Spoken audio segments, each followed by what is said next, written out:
بسم الله الرحمن الرحيم. السلام عليكم ورحمة الله وبركاته. كل سنة وانتم طيبين يا حبيب قلبي.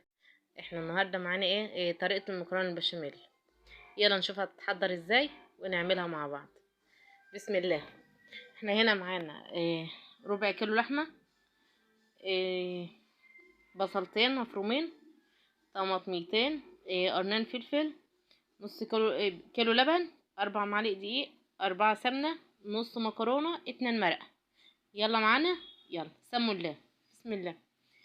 جبنا هنا البصلتين، حطيناهم وحطينا لهم زيت، حطيناهم على النار وهنحط لهم رشة ملح، وهنقلبهم مع بعض لما تدبل شوية ونحط لهم حاجتهم. وهنا حطينا غلينا مية للمكرونة وحطينا لها معلقة ملح، وما غلت حطينا لها المكرونة بتاعتها تستوي بقى في المية بتاعتها. جبنا هنا اللحمة، كانت هنا البصلة خدلت معانا اهيت، ما بنحمرش البصلة، وحطينا عليها اللحمة بتاعتنا وما تنشف من ميتها هنحط لها دي كده كنا احنا بنحط لها الملح بتاعها والفلفل الاسمر عشان ريحة الزفرة اللي فيها.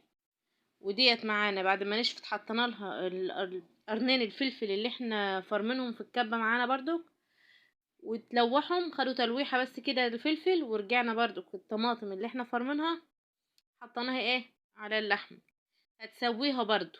كانت هنا استوت معانا ونشفت برضو اهي، حاطينها في طبق تاني. وشطفنا الحلة وحطينا نعمل فيها البشاميل. جبنا 4 معالق دقيق و4 سمنة، 4 دقيق 4 سمنة معروفة.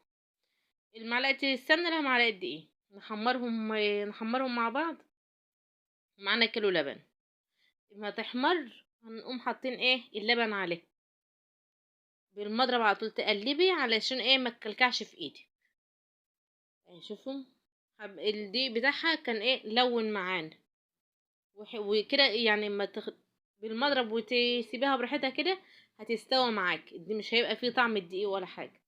جبنا اللبن وهنفضيه عليها، وهنحط لها بقى رشه ملح ونص معلقه فلفل اسمر. والله موجود عندك فلفل ابيض حطي عليه، مش موجود حطي فلفل اسمر عادي. انا حطينا لها الملح بتاعها والفلفل الاسمر، ومعانا 2 مرقه هنحطهم عليه. وبايدك بقى على طول شغاله كده بالمضرب على طول عشان ما تكلكعش من تحت.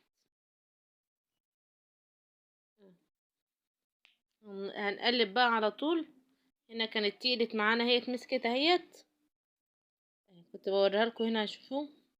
وكل ما تبرد كل ما تلاقي تجمد اكتر. بس احنا منحبهاش البتاعه تقيله، البشاميل بتاعها تقيل.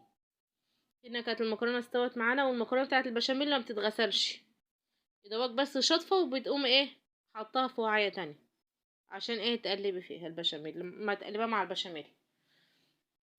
هنا بقى كنا احنا حطينا البشاميل على اهوت وهنقلبها وهنفضيها. هنجيب الصينيه وهندهنها رشه زيت، وهنحط نصها تحت نص، وهنحط اللحمه معانا اهيت هنحطها في الوسطانيه بتاعتها. هنا كانت الوصفه بتاعتنا كانت سريعه وحلوه وخفيفه.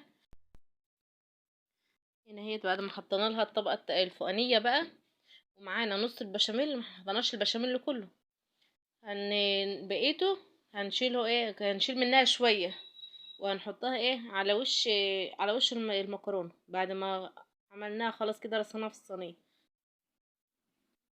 وهنسويها. ما عندكيش بقى جبنه احنا عندنا هنا حاطين جبنه ميكس. ما عندكيش جبنه هتحطوا بيضتين وربوهم في قلب البشاميل، وقوم حطهم عليه وتبقى خلاص كده.